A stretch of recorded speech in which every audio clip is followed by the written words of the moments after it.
السلام علیکم میرے عزیز دوستو، آج میں آپ کو نماز کی حدیث بتاؤں گی، جو کہ میں پورا میننگ آپ کو ہندی میں بتاؤں گی۔ نماز کے ذریعے گناہوں کا جھگڑنا۔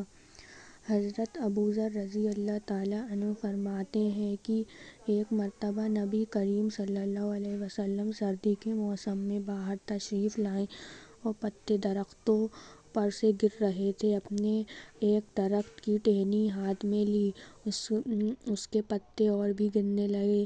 آپ نے فرمایا، اے ابوذر، مسلمان بندہ جب اخلاص سے اللہ کے لیے نماز پڑھتا ہے تو اس کے گناہ ایسے ہی گرتے ہیں جیسے یہ پتے درخت سے گر رہے ہیں۔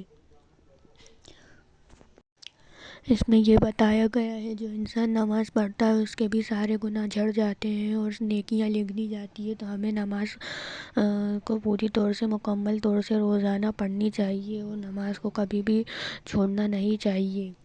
سردی کے موسم میں درختوں کے پتے ایسے ہی کثرت سے گرتے ہیں کہ کچھ درختوں پر ایک بھی پتا نہیں رہتا۔ نبی اکرم صلی اللہ علیہ وسلم کا پاک ارشاد ہے کہ اخلاص سے نماز پڑھنے کا اثر بھی یہی ہے کہ اس کے سارے گناہ معاف ہو جاتے ہیں، ایک بھی نہیں رہتا۔ مگر ایک بات قابل لحاظ ہے، علماء کی تحقیق آیتوں قرآنیہ اور احادیث نبویہ کی وجہ سے یہ ہے کہ نماز عبادت سے صرف گناہ صغیرہ معاف ہو جاتے ہیں، صغیرہ گناہ معاف ہو جاتے ہیں۔ صغیرہ گناہ وہ ہوتے ہیں جو کہ چھوٹے گناہ ہوتے ہیں، اور کبیرہ گناہوں کے لیے ہمیں معافی مانگنی پڑتی ہے۔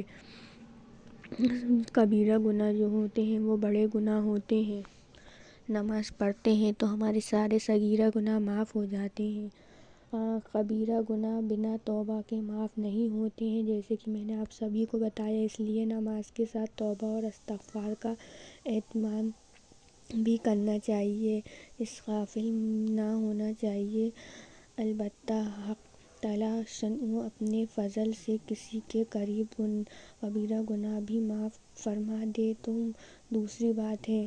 سیکنڈ پوائنٹ، نماز کی مثال جاری نہر سے۔ حضرت ابو رضی اللہ تعالیٰ عنہ نبی کریم صلی اللہ علیہ وسلم سے نقل کرتے ہیں کہ آپ نے ایک مرتبہ ارشاد فرمایا کہ ہمیں کبیرہ گناہ کے لیے معافی مانگنی چاہیے اور صغیرہ گناہ اپنے آپ نماز پڑھنے سے معاف ہو جاتے ہیں، اور ہمیں توبہ اور استغفار کا دامن کبھی نہیں چھوڑنا چاہیے۔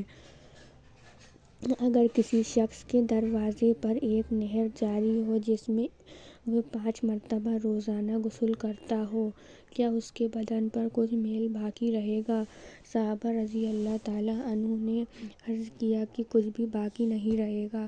حضور صلی اللہ علیہ وسلم نے فرمایا کہ یہی حال 5 نمازوں کا ہے کہ اللہ شأنہ ان کی وجہ سے گناہ کو ختم کر دیتا ہے۔ جیسے کہ ہم ایک دن میں 5 ٹائم وضو کرتے ہیں تو ہمارے سارے جسم کی گندگی جو ہے وہ دور ہو جاتی ہے، ویسے ہی ہم گناہوں کی معافی مانگتے ہیں تو ہمارے گناہ بھی ختم ہو جاتے ہیں، پانی گندگی وغیرہ سے پاک ہو جاتے ہیں۔ جیسے پانی جتنا بھی گہرا ہوگا اتنا ہی صاف ہوگا، اس لیے حدیث میں اس کا جاری ہونا ہے اور گہرا ہونا فرمایا گیا ہے، اور جتنے صاف پانی سے آدمی غسل کرے گا اتنی ہی صفائی بدن پر آئے گی۔ اسی طرح نمازوں کی وجہ سے اگر ادا کی رعایت رکھتے ہوئے پڑھی جائے تو گناہوں سے صفائی ہوتی رہے گی۔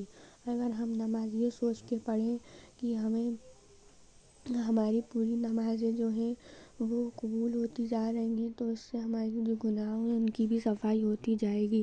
اگر آپ کو میری ویڈیو پسند آئے تو پلیز میرے چینل کو ضرور سبسکرائب کریے اور بیل آئیکن کا بٹن دبانا مت بھولیے۔